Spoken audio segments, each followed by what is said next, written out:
everybody. Welcome back to another episode of Deck Collection 101 here on Arbeit You. Yes, and by the time you are seeing this, I personally will be in lovely Nashville, Tennessee, attending the ACA International Expo. Oh, lucky you. Lucky me. What are you going to be doing there?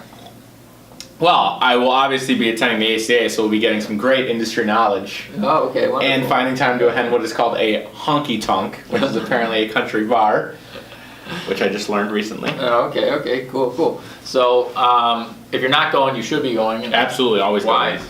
Well, first off, it's kind of like there's very few times you get all these sort of collection agencies together, right? So it's a great time to pick each other's brain, kind of find out what people are doing, what's good, what's not doing. It's great to connect with people who are located in California that come to this event. So how do you think someone's, if it's someone's first time, what should they do to make the most of it?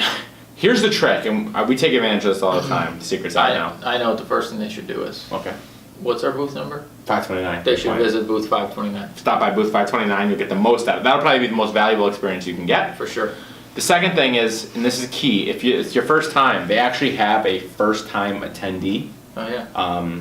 Like happy hour, I think it is. So it's like from 2 to 3 on the first night or something like that. And we send every new salesperson to it because it's a great opportunity, right? Because it's a great chance. If you don't go to that, you should.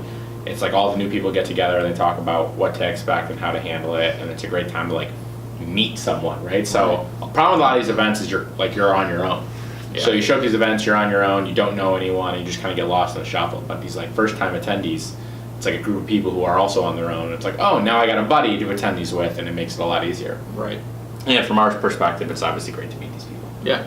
So the biggest thing, just networking, right? Yeah, get involved. Yeah. Throw yourself into everything. They do. The ACA does a really great job. Like they have a dinner for strangers one night, which is a really cool concept where you just get a card or an envelope, and then you open the envelope and it just has a restaurant in it, and you go to that restaurant and they've randomly assigned you with. It depends on the number, but it was like 8 to 16 people that you're eating with, and it could be anyone from anywhere at the ACA. So it's a really cool concept, and it's like anything else. You get out of as much as what you put into it. Right. So if you just throw yourself into these, it's going to be a better conference than if you don't. Right. If you're like me and just walk around and talk to nobody, it's not going to be that good. Correct. Yeah. You gotta really throw yourself in there, network with people, say hello, shake hands, kiss babies. Yeah. Have no shame. No sense of dignity at all. But that's it. If you're not attending, you should be, and stop by our booth. Booth 529, and we'll be wearing something awesome, so come check it out. As usual, come check it out. All right, thanks. See you next week. In Nashville. And in Nashville.